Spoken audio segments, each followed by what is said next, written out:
Well, hey, it's Rob, and this is just a compilation of some of the footage that I've shot over the past couple of years at the former location of the Georgia Guidestones in Elberton, Georgia.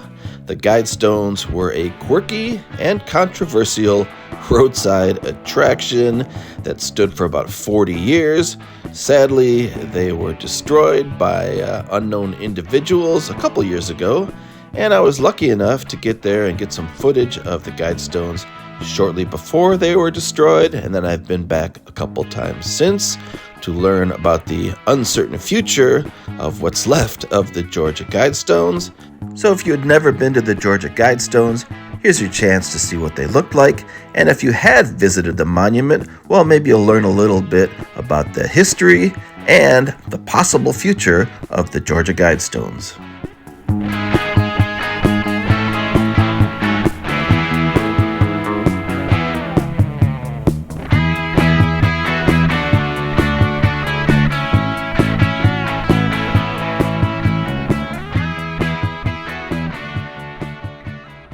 All right, hey, it's Rob, and I am out in Elberton County, Georgia. Way out here, there's cows across the road. I'm here today to check out the biggest mystery in Georgia, the Georgia Guidestones.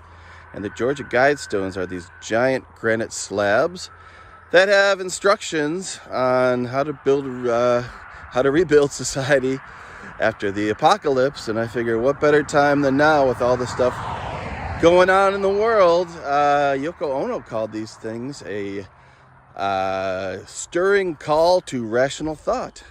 But of course she thought she could, sleep in a couple mornings and solve world peace. So who knows?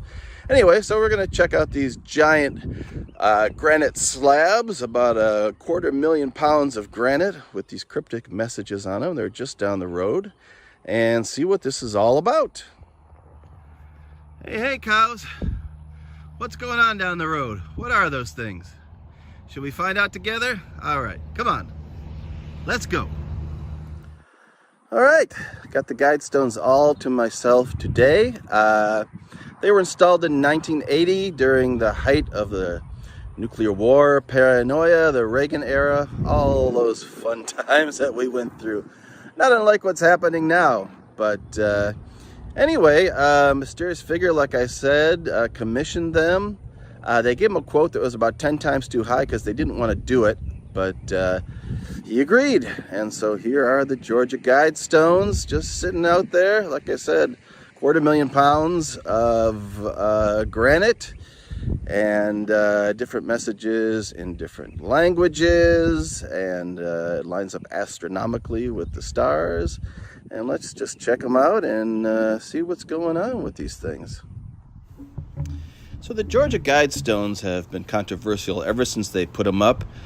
As a matter of fact, the city leaders said they should be torn down and turned into rubble at one point, but there's really no evidence one way or the other who was behind this, and many people say they're satanic in origin, or there's a group called the Rosicrucians behind it, the New World Order, who knows. In any event, they've been vandalized. There's been a lot of graffiti, which is why there's a big camera pointed at them.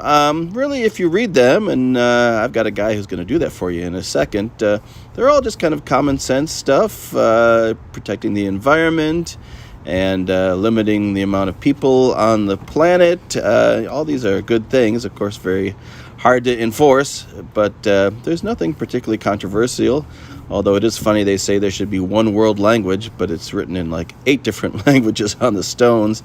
In any event, I ran into this guy, Fred, who was from Canada, and he had his own kind of take on what the stones meant, and he had a really cute dog. I was excited about that. So turns out we're going to let Fred take over here in a second and let you know what he thinks about the controversial Georgia Guidestones.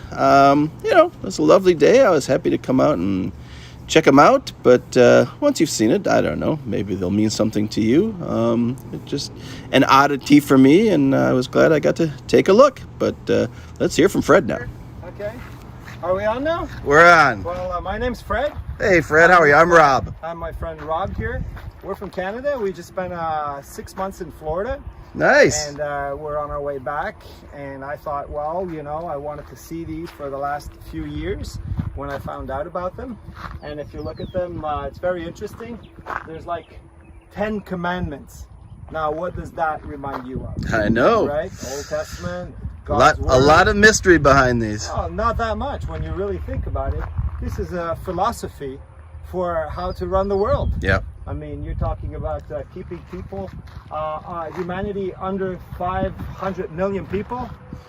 Hello? How are we going to get there? Who gets to pick, though? How are we going to get there? Right. So either you say, well, it's going to be a natural disaster, nuclear disaster. This is the Guidestones to guide humanity in the future.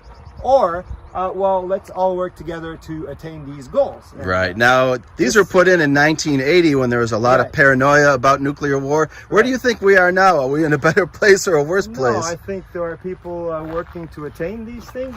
And if you keep going down, you have to guide reproduction. I mean, tell people how many babies, no babies, eliminate babies, and all these things. One, unity in language. This goes completely against what God has done at the Tower of Babel, where he split up humanity in all these languages. So this is working against. And again, God said in the beginning, fill the earth with people. And this says, no, maintain people. Yeah, this guy's trying to get rid of them. Yeah, right, exactly. So it just keeps on going. Rule, passion, faith, tradition, and all these things with tempered reason. How is reason doing us so much good right now, and so on? Protect people and nations with fair laws and just courts. You cannot have fair laws and just courts without referring to an absolute, which is God, and God is just. I'm a believer, obviously. I just gave myself away here, right? Let all nation rule internally, resolving external disputes in a world court. Again, transfer all authority from nations to global entities. What do we have now? World Economic Forum, global health. We have the WHO, World Health Organization, world this, world that. So people are working diligently towards these goals. Avoid petty laws and useless officials. We still come back to the other problem of how do you establish what is just. Balance personal rights with social duties. So no more individuality. Let's live for the community, which is another kind of philosophy that's at work. Prize truth. I love that one because everything seems to be turned upside down right now. And do not be a cancer on the earth. Humanity is a cancer on the earth. You know, this is a philosophy that exists right now, and we should be aware of what's happening. I encourage everybody to educate themselves and find out, you know, what's going on in the world. And these things, very strange, in the middle of nowhere. Yeah. People come here, and this is a philosophy of life, and we're seeing it. This is my reading and my opinion. We're seeing these things put in place. And again, if I may, a last little comment, Rob. Go for it. As I'm a believer, I believe that Jesus is coming back, and he's going to establish the real one kingdom in the world. Every other attempt is going to be a disaster. So thank you, Rob, for your time. All right. Pleasure talking to you. Thank you. Good to talk to you. We'll see you on YouTube.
Well, hey, it's Rob, and I got a tip that the Georgia Guidestones are actually available to visit, what's left of them at least today.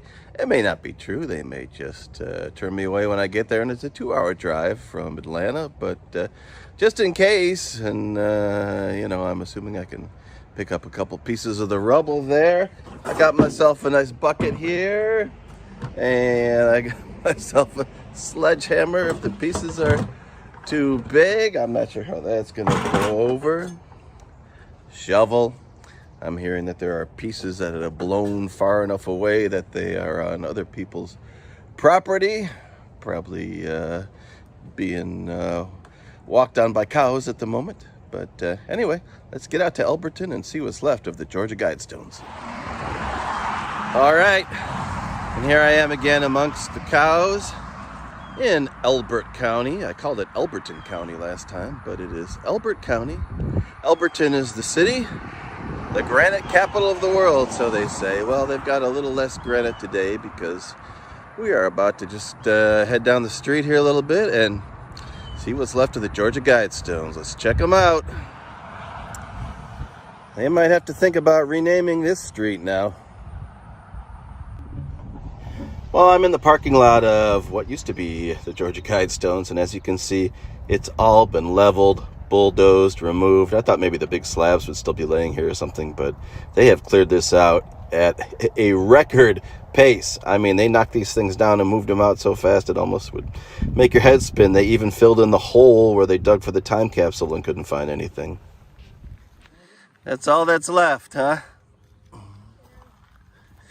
Found anything good? Family members that they come to visit me and they want to come out here. Yeah. So they sent me a little note and said, "Can I have a piece of the Guidestones?" So here we go. You know, I came from Atlanta. I didn't know what to expect, but I didn't expect they'd have it all hauled away. They did it like they just took, instead of letting the stones just drop, you know, and being preserved, the ones that were left, they just bulldozed them down. They came in here with a bulldozer Friday. And from what I read online this morning, GBI's is in possession of the monument now. What's left of it. I guess so. Just your first name's good? Yeah, Angela. Angela. And why are you out here today at what's left of the Guidestones? Just to be in reverence Yeah. of what's left of the Guidestones and for them to feel the aura and the energy. Yep. I've visited them before, lived in the area, grew up in Elbert County. I mean, it had to be a great tourist draw for the area, if nothing else, and lots of people felt a lot of different things about them, but that's what made them interesting. Yeah, that's right. They were interesting to look Well, at. they were and try to read. constructed on a convergence of ley lines. Do you know what a ley line is? Why don't you tell us? Well, a ley line is I know they were lined up with the sun it and... runs under the ground, and the ancients used to think that, you know, the spirits of the dead traveled along these ley lines. And and this is not conspiracy theory, I'm not one of those nutcases, but maybe I am a nutcase. It is a tip.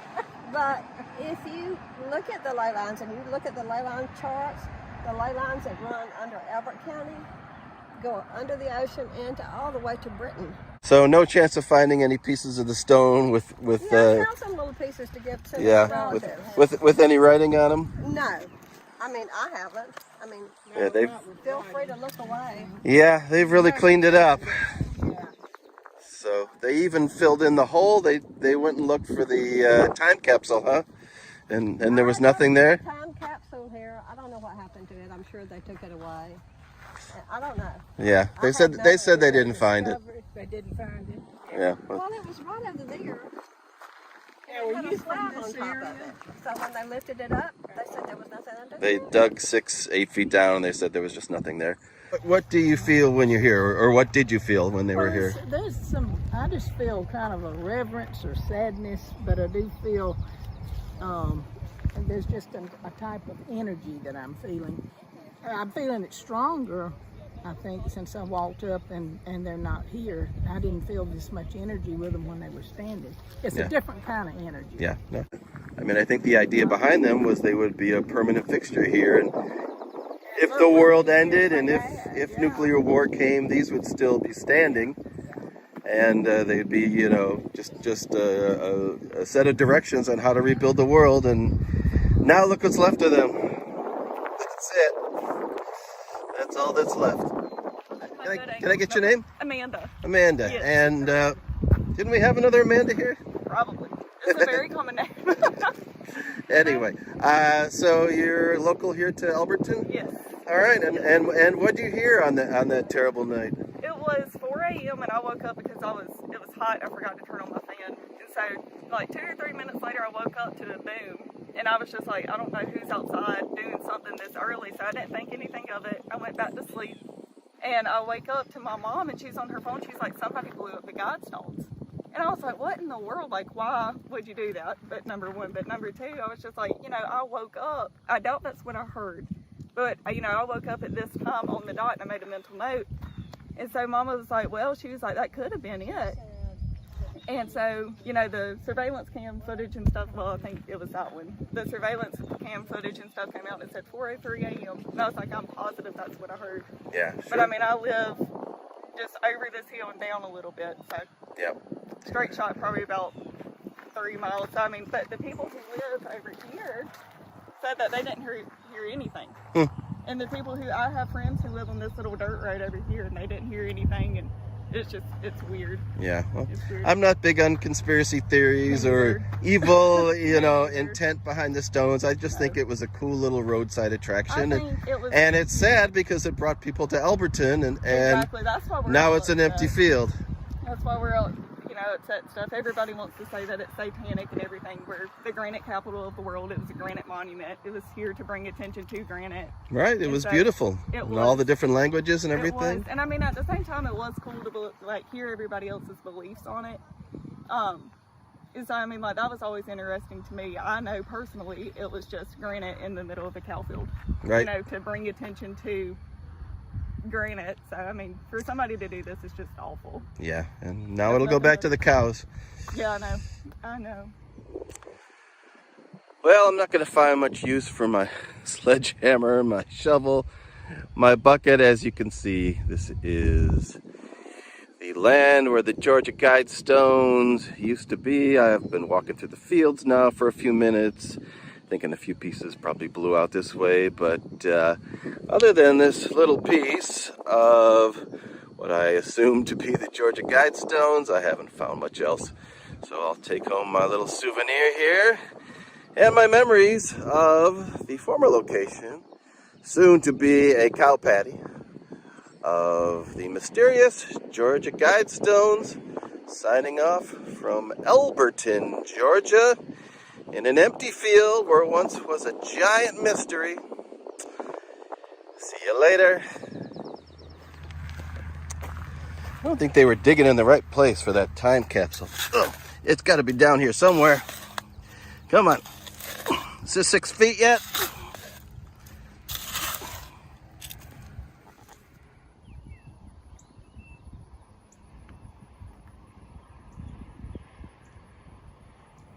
Well, hey, it's Rob, and yep, I'm back talking about the old Georgia Guidestones. In case you don't know, the Guidestones stood in Elbert County, Georgia.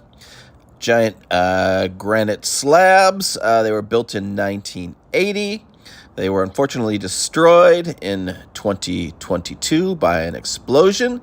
They've never determined who took the Guidestones down. Weighed nearly 250,000 pounds. It was referred to as America's Stonehenge. It basically was a set of instructions, a guide for humanity on how to rebuild the planet after nuclear war. Had messages in many different languages engraved on the slabs. And I was lucky enough to come out here with my 360-degree camera, as you can see, on a big selfie stick, and was able to walk around them, walk through them like we're doing right now, and check them out maybe a year before they were taken down. And I've done multiple videos on these. I just think they're fascinating. I don't have any kind of religious angle, you know, and I am not a conspiracy theorist. I don't care about the world order or any of that kind of crazy stuff. I think they were the work of one man who just wanted to leave a mark on society, and he certainly did. But who actually built the Georgia Guidestones? Well, we've got 4 suspects, 4 likely suspects at least, and hopefully by the end of this video I'll convince you that we pretty much know the identity of the person who built the Guidestones. I'll go from least likely to most likely, so you'll have to stick around to the end to find out. Anyway, as the story goes, a mysterious man who called himself R.C. Christian showed up in the late 70s in Alberton, Georgia, which is the granite capital of the world. He mentioned right off the bat that R.C. Christian was a pseudonym. It wasn't his real name. He represented, he said, a group of, concerned citizens who had certain beliefs that they wanted to share with the rest of the world. And he was able to get the financing together and come up with the money to build these granite monuments that had a list of like 10 commandments on there. I'm not going to list them off, but you can look them up and see what they were. A lot of them were just common sense things, like let's have fair laws and be nice to each other. Some of it was, very controversial because it said we should keep the population under 500 million and guide reproduction wisely. Well, who's going to decide, who reproduces and who doesn't? So people have a lot of problems with that. People, take the things written on the Guidestones and they ascribe all these outside ideas to them, like, one world order and all these other things. And, people say they were satanic, etc. My opinion is it was just something built by one guy who wanted to leave his mark on the world, and he did by putting up a monument that lasted for 40 years. I don't think it goes any further than that. Anyway, but who did it? Well, suspect number 4 is a guy named Robert Carter Cook. Now, Robert Carter Cook was a geneticist. He lectured at George Washington University. That's him on the left. And he was involved in the eugenics movement in the first half of the 20th century. Now, eugenics was a belief that certain undesirable people should be removed from society and that we should try to build up this master race of people. It would improve, everything about our world if we could just, get rid of certain people. Well, another guy believed that, and that was Hitler. So obviously, I'm not a fan of this theory. It was something that was looked into and followed by certain people, and Robert Carter Cook was one of the people who believed in this eugenics movement. And, he was, it says, an authority on population policy and the effects of population growth on the environment. So he was involved in certain things that are also represented on the Georgia Guidestones. There is, if you will look online, a lot of people who connect Robert Carter Cook to this book that is called Common Sense Renewed. And that looks like it is written by R.C. Christian or by someone named Robert Christian, actually. And that it's pretty much assumed that the same person who built the Guidestones wrote this book, Common Sense Renewed. You will see it connected to Robert Carter Cook. Matter of fact, I have an article right here. He's a man who once published a book on population control under the pseudonym of Robert Christian. Now, this book is written by an anonymous person with a pseudonym. There is actually no way to connect these two people together, but it's just done, it's assumed, and it just kind of sits out there, and people make these assumptions, and they connect this Robert Carter Cook guy to the Guidestones through this book written by someone who called himself Robert Christian. I don't think it's ever been proven. So I'm going to, discount this theory, and I'm going to say that I really don't believe that Robert Carter Cook had any involvement in the Georgia Guidestones. Now, suspect number 2 is related to Robert Carter Cook, and it is none other than Ted Turner. Of course, Ted Turner founded CNN, the first 24-hour cable news network. He was a big, famous billionaire playboy guy, married to Jane Fonda, and a very well-known celebrity and public figure. And if you start to dig into this stuff, you'll see that a lot of people say, oh, Ted Turner was connected to this Robert Carter Cook, the guy we just discussed. And Ted Turner was like kind of like the point man on the deal. He did the financing for the Guidestones, and he was kind of the liaison between the county and between, Robert Carter Cook, who was the man who really was behind it as far as the ideas that are written on the Guidestones, etc. Anyway, I just can't believe this, because even though you'll see it written that R.C. Christian, who came up to the people in Alberton and wanted to build the monuments, was a middle-aged man with white hair and a three-piece suit and a tie, and hey, that sounds like Ted Turner. Well, that also sounds like a billion other people. And I think there is no way that Ted Turner was the one working out all the deals for the Georgia Guidestones, and then in 1979 or 80 or whatever, that nobody knew who Ted Turner was. I mean, that's just crazy. I don't know when CNN started. Maybe it was a little later than that, but Ted Turner was a well-known public figure, and I think if he was involved in the building of the Georgia Guidestones, it would have been established and proven. And, he's, a guy that, like I said, I mean, you're not going to mistake him for anyone else. You're going to recognize him when you see him, and you're going to instantly know, hey, that's, Ted Turner, not some, guy running around under a pseudonym whose identity is unknown to you. So for that reason, I think Ted Turner is out. Number 3 is a group of people. They are called the Rosicrucians. And if you look at Wikipedia, it says it's a spiritual and cultural movement arose in Europe in the 17th century. And they say it's a secret society, although a lot of people say things are secret societies, and, they're just down the street over there in Dorville. I could go over there and see them and probably knock on the door and they'll let me in and see what they're doing over there. So I don't know how secret it is, but it is an offshoot of Christianity. And there is part of the Rosicrucian religion that symbolizes it, and it's a symbol called the Rosy Cross or the Rose Cross. And a lot of people make the connection that the Rosy Cross is R.C. Christian, and Rosicrucianism kind of sounds like R.C. Christian or whatever. But again, I think they're kind of grasping at straws. I believe there were some instructions that said once the time capsule was opened that they were supposed to contact the Rosicrucians. There was some tenuous connection to the Guidestones. But if you know anything about the Guidestones, they dug up under there and no time capsule was ever found.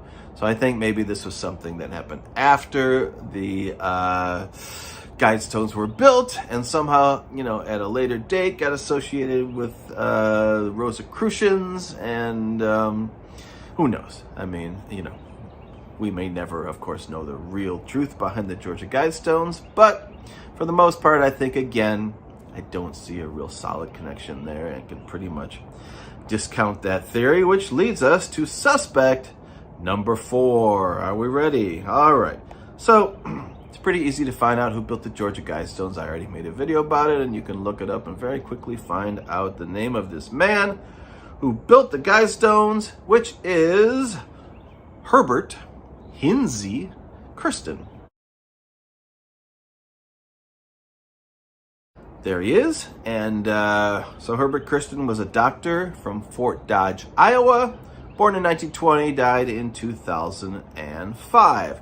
Now, the name R.C. Christian associates with Kirsten. Obviously, they're very similar sounding, and that's because Kirsten is like a Germanic or a Germanized version of the word Christian. So there's a connection there. Of course, pretty superficial, but it gets better than that. There's a documentary out. They made it in 2005. It's called Dark Clouds Over Alberton. And they basically reveal that this doctor, Herbert Kirsten, had been corresponding with a guy named Wyatt Martin, who was the financier. He was a banker who kind of set up all of the financial dealings that were involved in getting the Guidestones built and depositing the money and looking after it and paying out the workers and all that kind of stuff. So they interviewed this guy, Wyatt Martin, he was pretty old at this time and, you know, a little bit on the shaky side, but basically he was convinced to let the film crew in to see all these records he had that were hidden in an old suitcase, or I think it was a case from an old computer or something, a box.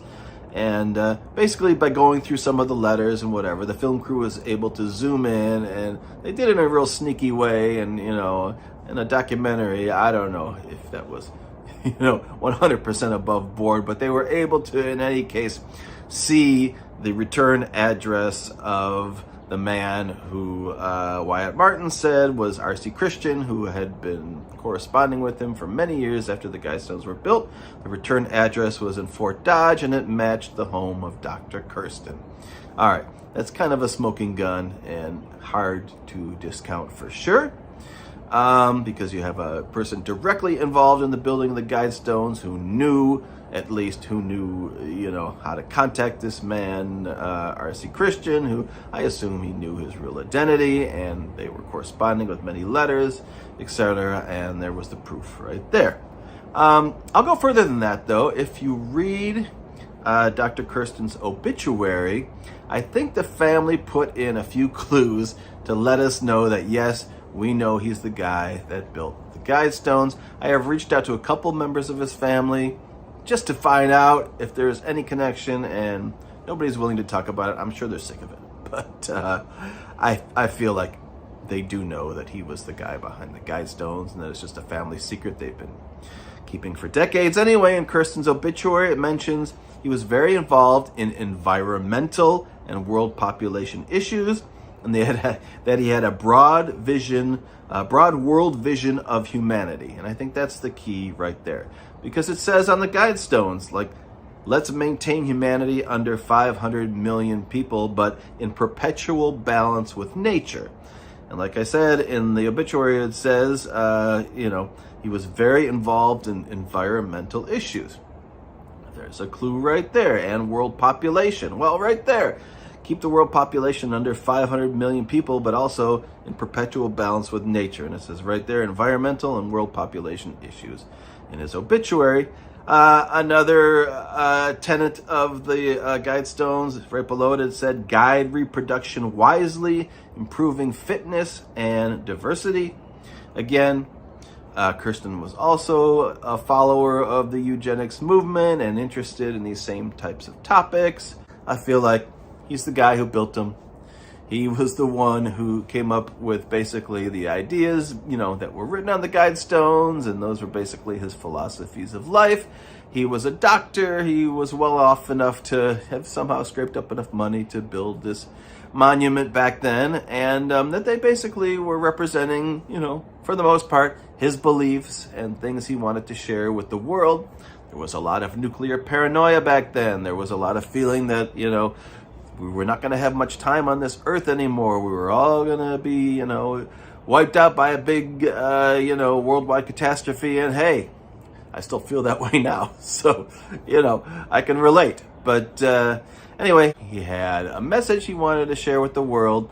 And before social media, before YouTube and everything else, this was how he chose to share his message on these giant granite slabs in the middle of a cow pasture in Elberton, Georgia. All right, hey, it's Rob, and now that the Guidestones are gone, for better or worse, I thought I'd discuss the man who built them. He referred to himself as R.C. Christian. His real name was Dr. Herbert Kirsten. Kirsten is just, I think, a German version of Christian. And he was interested in what he called conservation. He was definitely interested in limiting the population of the earth, which is written right on the tablets there. And he stayed anonymous until a documentary in 2015 came out. It's called Dark Clouds Over Elberton. And it pretty much gave up his identity, although it's not 100% confirmed. It looks pretty good that this is the guy behind it, or a guy who represented a group of people. We don't know who was in the group or what they were about, but they were the people who financed the Georgia Guidestones. The Guidestones are located in Elberton, Georgia. Elbert County. This is the granite capital of Georgia, and they have a lot of granite quarries, and it was a good place to do it because the materials were right there. Obviously, if you're hauling 80,000 pound slabs of granite, you don't want to haul them too far. So they were quarried in local quarries that looked like this, and erected on a site that he bought, 5 acres of farmland. The original farmer who sold it to him still had the grazing rights to it, and when I went to see the Guidestones just a couple months ago before they knocked them down, here's what you see all around: cows. So it's just in the middle of a cow field that they've cleared out, and now sadly it's a big pile of rubble, and never to be seen again, most likely. But at least the cows will get their space back. Anyway, getting back to Dr. Herbert Kirsten, this is his obituary. He was born in 1920. I think he died in 2005. It's pretty much known that he was a known racist. He was friends with the publisher who published a book we're going to see in a second called Common Sense Renew, where they laid out their philosophy of the world. I don't think it was demonic, satanic, anything like that. He just had certain ideas, and he thought they were important enough to put on giant 20-foot slabs of granite. Here is Dr. Kirsten's house in Fort Dodge, Iowa, his former house. And if you watch that documentary, the address is clearly printed on one of the envelopes. And you can just Google it right here. And here it is on Zillow, the unassuming house of old racist Dr. Herbert Kirsten. He didn't want to build a monument in Fort Dodge, of course. It would be connected to him, so he found a place basically in the middle of nowhere to put up his monument to the future of humanity. Interestingly enough, I noticed this picture in the background, and it certainly doesn't look like the Georgia Guidestones, but it's a lot of stones that have been arranged in some sort of pattern, landscaping, I guess, but I just found that interesting for a guy who wanted to put up a giant stone monument. Had a lot of stones in his backyard as well. Here is the book that he wrote and had published. He was connected to a few other racists, like I believe William Shockley, who invented the transistor, also espoused a lot of racist beliefs, and he was supposedly a follower of David Duke, who was the Grand Wizard of the KKK, would walk around with a swastika. Anyway, this is sadly the condition of the Georgia Guidestones now, and whatever you believed, and maybe there was some, ill intent behind them or supported by some racist dudes, but hey, Henry Ford was a Nazi too, and I've got 2 Fords in my garage, so at some point, I think you got to look at the bigger picture. All right, hey, it's Rob, and I'm standing in front of my favorite field in all of Georgia here. Of course, now there's a no trespassing sign on the fence, so we'll stay safely out here. But this was the former location of the Georgia Guidestones, giant granite monument to population control that stood here right in this field for 40 years.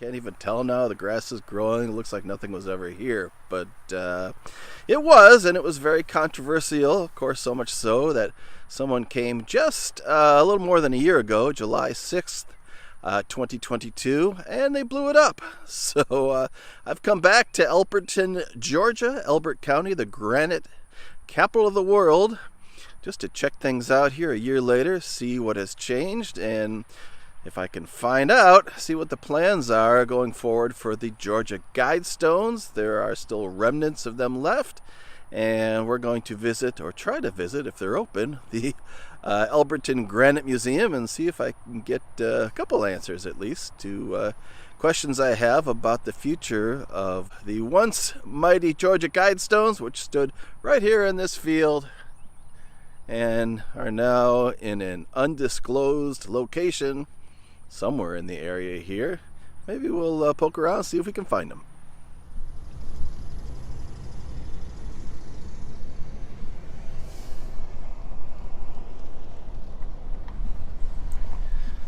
Alright, well, it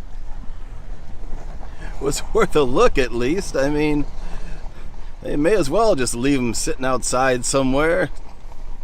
They were outside for 40 years. What could happen to them? All right, well, let's move on to the Granite Museum because they're definitely not here.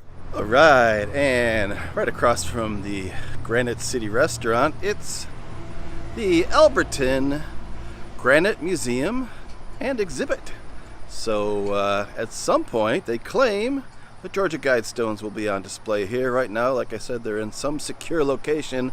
It's got to be nearby. Those are big stones. I can't imagine they'd want to move them too far, but let's go inside, see, well, first of all, if they're open, and second of all, if I can get anybody to talk to me about the future of the Georgia Guidestones.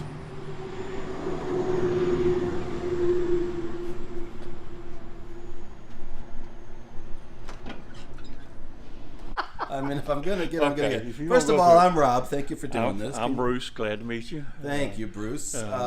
So we're here in Alberton. This is the Granite Museum, and it's been just about a year since the Guidestones, unfortunately, were destroyed by persons unknown. We still don't know who it is. Nope.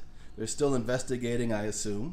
We hope. We reckon. I don't know what they can figure out at this point if they haven't figured it out yet. Figured out by now, it probably won't ever get solved. Right. Unless somebody slip of the tongue or something. Right. And you were telling me somebody said they wanted to have them knocked down, and then soon after, that's what happened. Well, and who was that person? I'm not sure of her name, but she was running for governor. Yeah, it was Candace Taylor, I believe. Okay, Candace Taylor, okay. And she said that was the first thing on her priority to have those taken down. Yeah.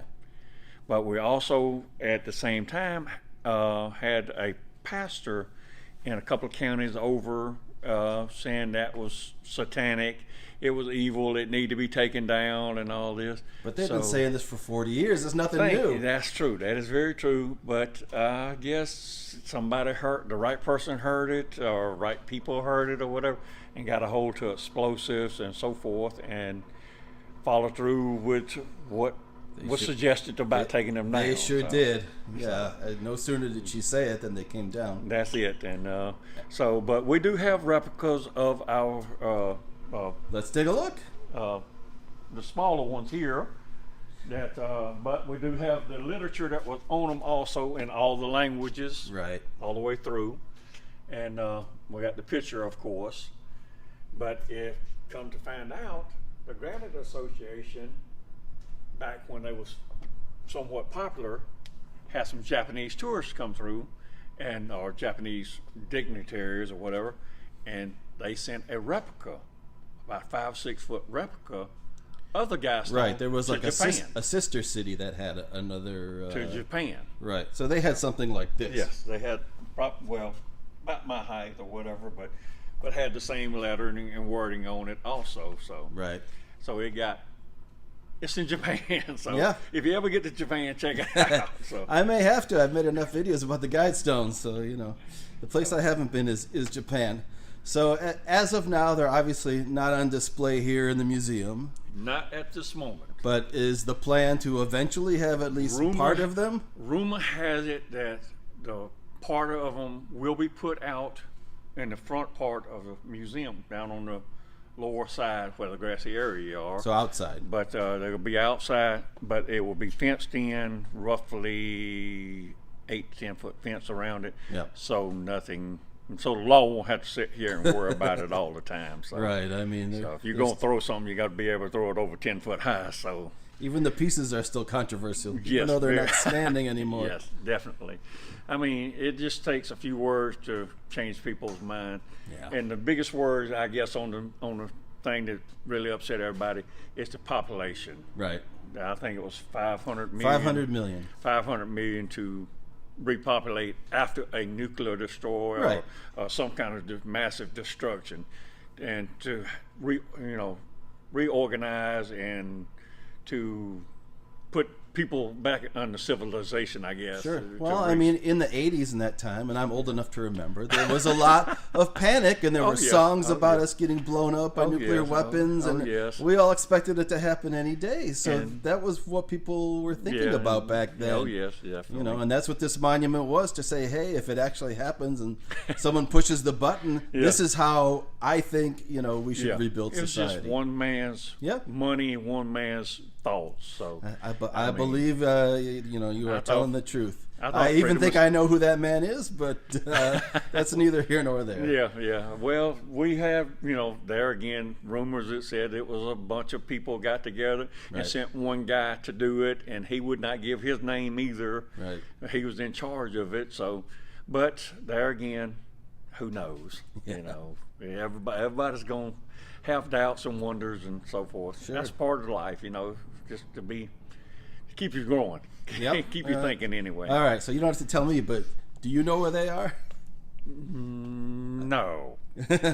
Somebody's got to know where they are. Well, And I can't imagine they're too far. How far do they want to move They're in a them? very secure location right Right, now, so right. that's best we could say. It's in a they're there. And do we think they're going to stay in this secure location until the crime is solved, or how long it's going to be? Well, it's kind of more like until things calm down Yeah. or people forget they were there to start with, and, to have not have people walking through different parts of Elbert County trying to blow up different parts of Elbert County trying to figure it out. Yeah, that wouldn't be good. So that definitely wouldn't be good. But yes, we also had rumors that some of the rock sheds are trying to get together and fix the one stone that was broken and put them back. But, Right. But there again, that's rumors. So we'll leave that at that. I don't see that happening. No. I think the people who put them up are not around anymore, and there's no motivation or money to put them back where they were. Well, it was a good draw for Elbert County for its tourism and all, and the wording is not the only thing that was on the stones. You have the solar part where the slots and the holes and stuff in it. At certain times of the day or whatever, you could stand there in a certain spot and you could tell what month it was. Right, it was like Stonehenge. Yes, basically, yes. And at night, you could look through a hole and find the North Star and stuff like that. There's different things that was going on with it. It wasn't just about the wording of the stone. Right. So whoever designed and put it together was thinking more all the way around than just his opinion, I guess. And and it displayed the great work of the people of Alberton. I mean, Definitely. to take on a huge project like that. For that length, the height of stone to be one solid stone 4 times around, and then the center to be cut and carved and to be placed the way they were. It took a lot of people Absolutely. and a lot of thinking about to get it to where you could see what he wanted, the vision, I guess. Yep. His vision. So Has anyone thought about selling the pieces? I mean, you could probably make a few bucks just chipping off the pieces. They probably could, but there again, why destroy something that somebody else paid for for the museum could use the money. I mean, Sure. We're not backed by the government or anything like that. So basically, we live on donations from people that come in, or we don't charge anything to come in the museum. So it's free admission. But if you want to drop a couple of bucks, say this is a donation, it's appreciated. And also, we are backed by the Granite Association, which is backed by the granite industry. Gotcha. So Have you seen the documentary where they name the guy who was supposed to be the one behind it? no, I haven't. Okay, No, well, it's out there, and Okay, they think they know who it is. Okay, I'll And, definitely have to check it out. They say it's a doctor who lived in Iowa who had relatives or family in Georgia who somehow discovered this area and decided this is where he wanted to place his monument. Okay. And if you read his obituary, it's very similar, the wording, to what's on the Guidestones, where he talks about controlling the population and living in harmony with nature and similar things. Like it was almost like a clue. They were saying, all right, we're not going to tell you, but we're going to say similar things that were on the Guidestones. And if you look, Definitely. so who knows. All right, well, show me Dutchie. I can't come here for nothing. Dutchie's all the way in the back here. So this is the other celebrity in Alberton, other than Bruce. No, definitely not me. For sure. But Dutchie is supposed to have been a Civil War monument, and Here he is, laying in rest. He was built in he stood put up on the square in 1892. In 1900, he was pulled down.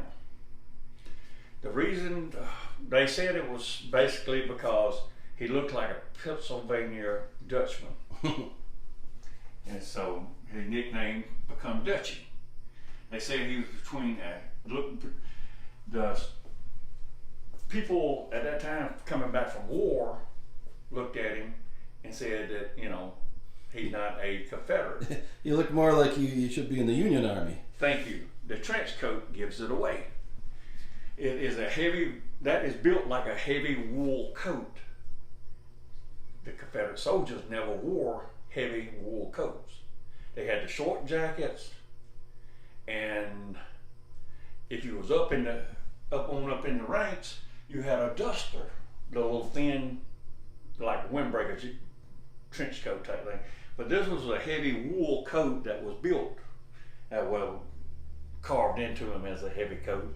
So the Confederate soldiers, everybody's saying that the Confederate soldiers come back, and when they did, they pulled him down after 2 years of looking at him and buried him where he fell. Well, the coat protected him pretty well because he was under the ground for how long? From 1900 to 1982. The museum was built in 81. They got permission to dig him up, and in 82 they dug him up, took him to the local car wash and washed him. I think one of those, that picture right there where it says Dutchy, he's been pushed through a car wash right there. So he's going through the car wash there to get clean, and then he come back here. And here he is. And he's supposed to have some kind of Civil War thing going on out toward California here soon. So he might be on the way out to California. All right. He might get a tour out that way. So if you get to see him, say, hey, Dutchy. Dutchy gets around. He's one of the more popular people that didn't hang around long in public. So. Well, at least he's above ground, so. Yes, definitely. This granite statue was the very first monument manufactured in Elberton nearly 100 years ago. In fact, the first granite plant here was built especially so the local townspeople could have their own Confederate memorial, erected on Elberton Public Square in 1898.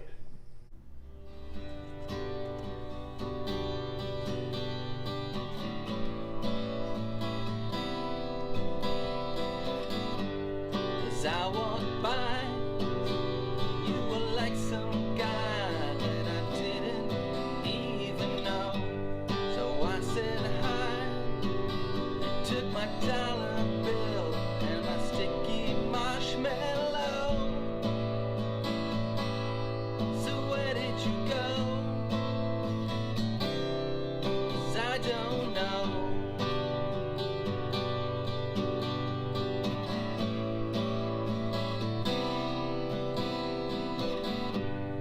Side of a hill with the sound of helicopters buzzing by. You were lying still with a picture and a preacher by your side. So where did you go?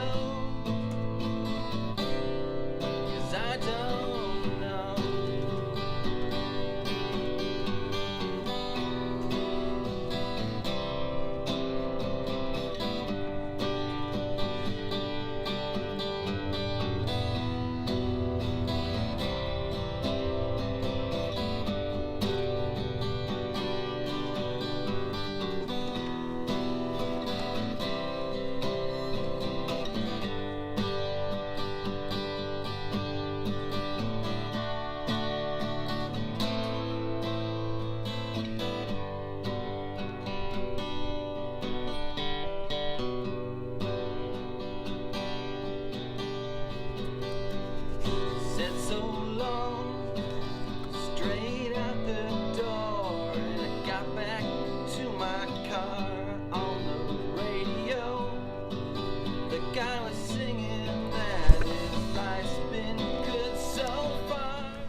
All right. Well, thank you to Bruce, and signing off from the City Square in Alberton, the former resting place of Old Dutchy. I think this is the guy up here who replaced him, and that's what they got now. All right. We had a great time down here in Alberton, and hopefully we'll be able to see the Guidestones again someday in some shape or form. Remains to be seen, so stay tuned.